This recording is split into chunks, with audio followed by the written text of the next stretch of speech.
सभा में बांग्लादेश को लेकर बयान दिया है। उन्होंने कहा कि बांग्लादेश हमारे बहुत करीब है। उन्होंने कहा कि जनवरी से वहां कशीदगी है। बांग्लादेश में जून जुलाई में तशद्दुद हुआ, वहां की सियासी जमातों से राब्ते में थी। सुप्रीम कोर्ट के हुक्म के बाद बांग्लादेश में हालात बदले और हालात इस तरह बदले कि हसीना वाजिद को इस्तीफा देना पड़ा। उन्होंने कहा कि 4 अगस्त को हालात सबसे ज़्यादा ख़राब हुए। इस जयशंकर ने कहा कि अकलियतों पर हमले सबसे ज़्यादा तशवीशनाक हैं। हम हिंदुस्तानी कम्युनिटी के साथ राब्ते में हैं। बहुत से तलबा वापस आ चुके हैं। हमारा सफारत खाना फ़आल है। हमें उम्मीद है कि वहाँ की हुकूमत हमारे शहरियों को तहफ़्फ़ुज़ फराहम करेगी।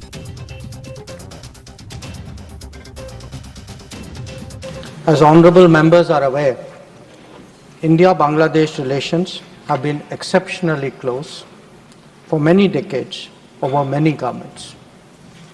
Concern about recent violence and instability there is shared across the political spectrum. Since the election in January 2024, there has been considerable tension, deep divides, and growing polarization in Bangladesh politics. This underlying foundation aggravated a student agitation that started in June this year. There was growing violence, including attacks on public buildings and infrastructure, as well as traffic and rail obstruction. The violence continued through the month of July. Throughout this period, we repeatedly counseled restraint and urged that the situation be diffused through dialogue.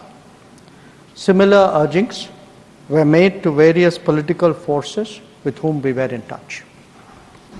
So, despite a Supreme Court judgment on 21 July, there was no let-up in the public agitation.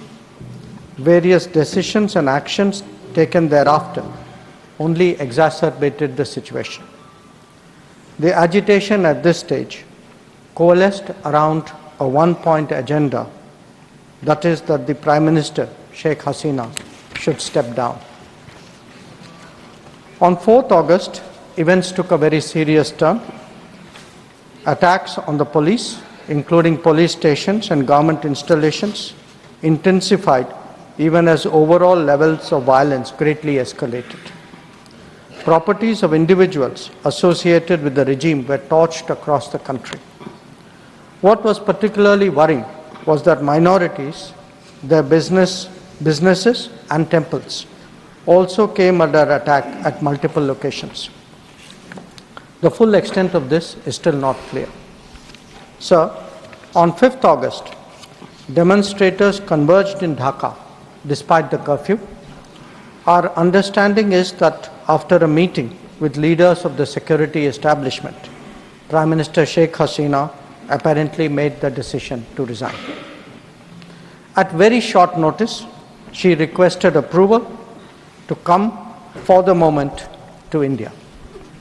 We simultaneously received a request for flight clearance from Bangladesh authorities. She arrived yesterday evening in Delhi.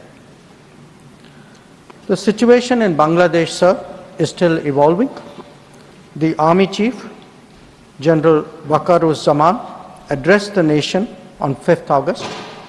He spoke about assuming responsibility and constituting an interim government. We are in close and continuous touch with the Indian community in Bangladesh through our diplomatic missions. There are an estimated 19,000 Indian nationals there, of which about 9,000 are students. The bulk of the students, however, have already returned to India in the month of July on the advice of the High Commission. In terms of our diplomatic presence, in addition to the High Commission in Dhaka, we have assistant High Commissions in Chittagong, Rajshahi, Khulna and Sylhet. It is our expectation that the host government will provide the required security protection for these establishments. We look forward to their normal functioning once the situation stabilizes. Chairman, sir, we are also monitoring the situation with regard to the status of minorities. There are reports of initiatives by various groups and organizations to ensure their protection and well-being. We welcome that, but will naturally remain deeply concerned till law and order is visibly restored. Our border guarding forces have also been instructed to be exceptionally alert in view of this complex situation. In the last 24 hours, we have also been in regular touch with the authorities in Dhaka. This is the situation as of now. I seek the understanding and support of the House in regard to sensitive issues regarding an important neighbor on which there has always been strong national consensus.